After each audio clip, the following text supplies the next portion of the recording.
Morning student, आज हम पढ़ेंगे कृतिका मेरी संग की औरतें। इसकी लेखिका हैं मृदुला गर्ग। बच्चों, हम पाठ का सारांश आपको पूरा पढ़ाएंगे, ठीक है? पर ये स्टोरी सुनने के बाद यदि आप खुद से एक बार पढ़ेंगे तो वो ज़्यादा बेहतर होगा, ठीक है? चलिए स्टोरी को शुरू करते हैं। पाठ कुछ इस प्रकार से है, देखिए।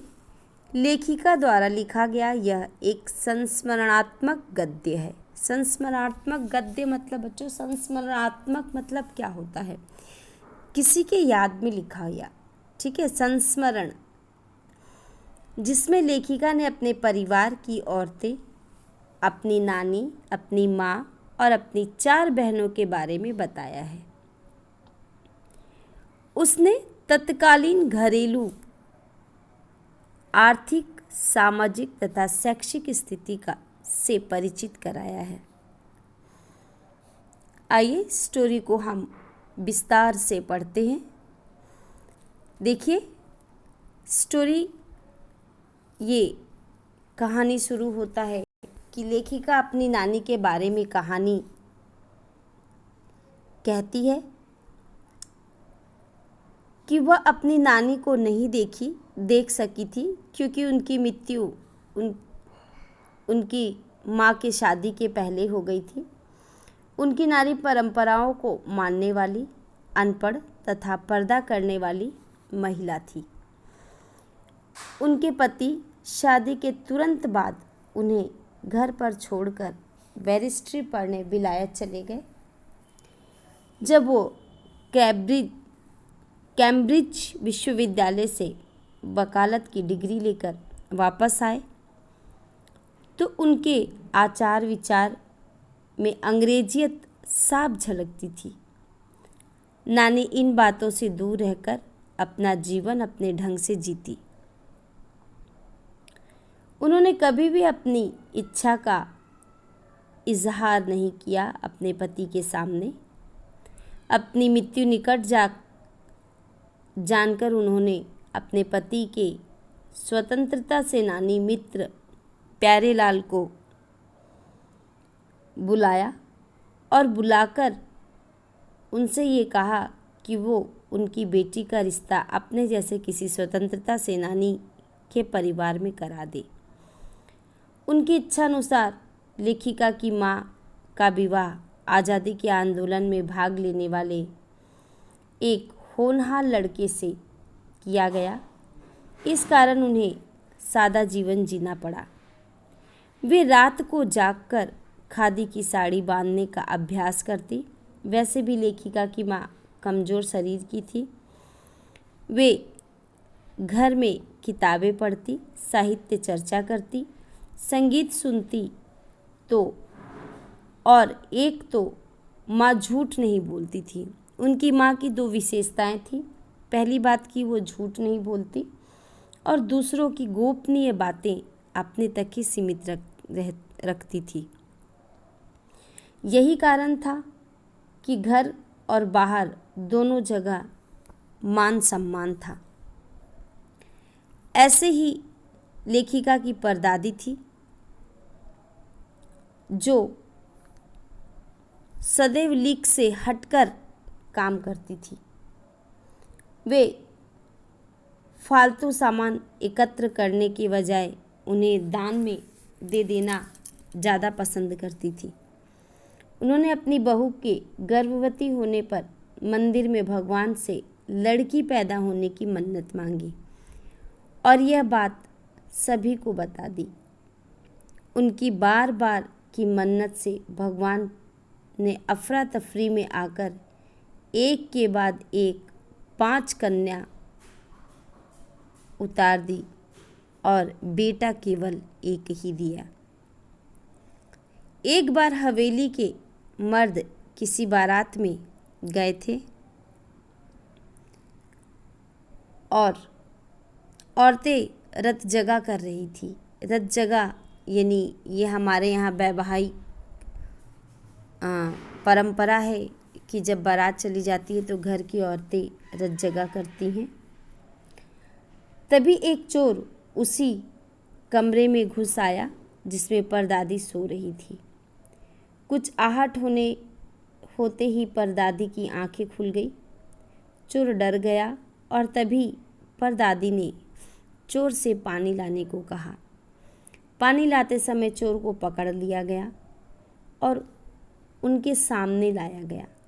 उन्होंने पानी पीकर आधा पानी चोर को पिलाया और उसे बेटा मानते हुए चोरी छोड़ खेती करने की नेक सलाह दी। उनकी सलाह मानकर चोर ने चोरी करना छोड़ दिया और खेती करने लगी। उसके बाद 15 अगस्त सन 1947 को देश आज़ाद हुआ। इस आज़ादी के जश्न मनाया जा रहा था। तब लेखिका को टाइफाइड का बुखार था। डॉक्टर की सलाह के कारण वह बाहर न जा सकी। उनके पिता ने उन्हें ब्रदर्स कारामजोब नामक एक उपन्यास दिया, जिनके कई अंशों को लेखिका ने बार बार पढ़ा। लेखिका अपनी नानी, माँ और परदादी के बारे में बताने के बाद अपनी बहनों के बारे में कहती है कि उनकी सबसे बड़ी बहन थी मंजुल, जिसे घर में रानी कहते थे। उनकी शादी के बाद मंजुला भगत नाम से लिखना शुरू कर दिया। दूसरी नंबर की बहन ने शादी के बाद मृदुला गर्ग के नाम से लिखना शुरू कर दिया। इनके बाद 2 बहनें रेणु और चित्रा लेखन कार्य से बची रही। सबसे छोटी बहन अचला अंग्रेजी में लिखने लगी और छोटा भाई राजीव हिंदी में लिखने लगा।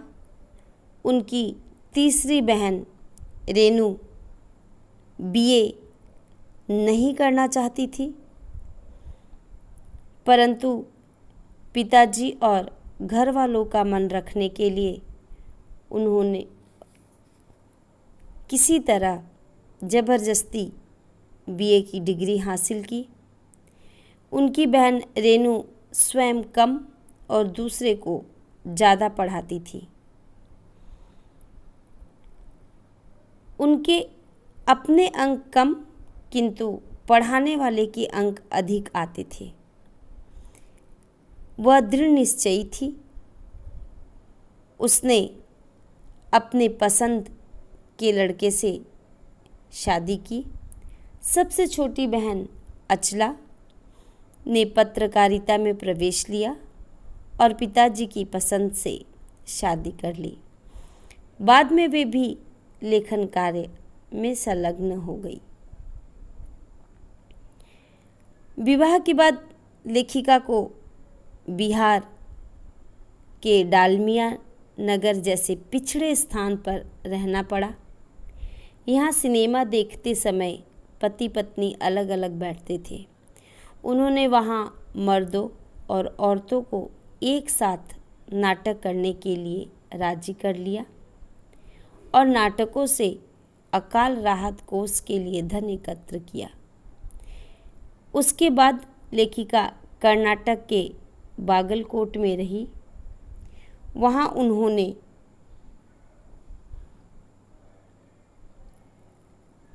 कैथोलिक बिशप से स्कूल खोलने की प्रार्थना की, जिसे उन्होंने अनसुना कर दिया। बाद में अनेक लोगों की मदद से उन्होंने अंग्रेजी, कन्नड़, हिंदी सिखाने वाला स्कूल खोला तथा स्कूल को कर्नाटक सरकार से मान्यता भी दिलाई। और उसके बाद लेखिका सोचती थी कि शहर में अकेले मंजिल की ओर बढ़ते जाने का मज़ा कुछ और ही है। बच्चों, ये कहानी लेखिका के अपने जीवन से जुड़ा हुआ है। उसमें उन्होंने महिलाओं की आर्थिक, सामाजिक और तत्कालीन घरेलू स्थिति और उनकी शैक्षिक स्थिति से परिचय कराया है। और ये एक संस्मरण है जो उनकी अपने जीवन से जुड़ी हुई है और वो ये बताना चाहती है कि महिलाएं अगर चाहे तो बहुत कुछ कर सकती हैं। उन्होंने अपने जीवन में ऐसी कुछ महिलाओं का उदाहरण, जैसे उनकी माँ, उनकी नानी, उनकी परदादी, उनकी बहनों के माध्यम से बहुत कुछ समझाने का सफल प्रयास किया है।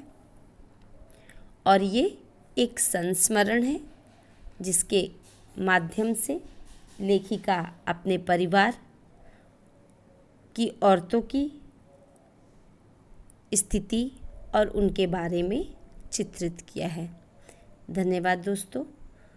सॉरी बच्चों, याद रखिएगा कि ये पाठ हमारे समझाने के बावजूद आपको स्वयं से पढ़ना है, क्योंकि मैंने एक पाठ के सार को समझाने का प्रयास किया है। लगभग 12 से 15 पन्नों का ये कहानी वीडियो के माध्यम से एक एक लाइन को समझाना संभव नहीं है। पैराग्राफ वाइज पैराग्राफ हमने समझाने का प्रयास किया है। और यदि पढ़ने के बाद आपको समझ में ना आए कहीं कोई पैराग्राफ, तो आप क्लास में हमारे साथ डिस्कस कर सकते हैं। धन्यवाद बच्चों।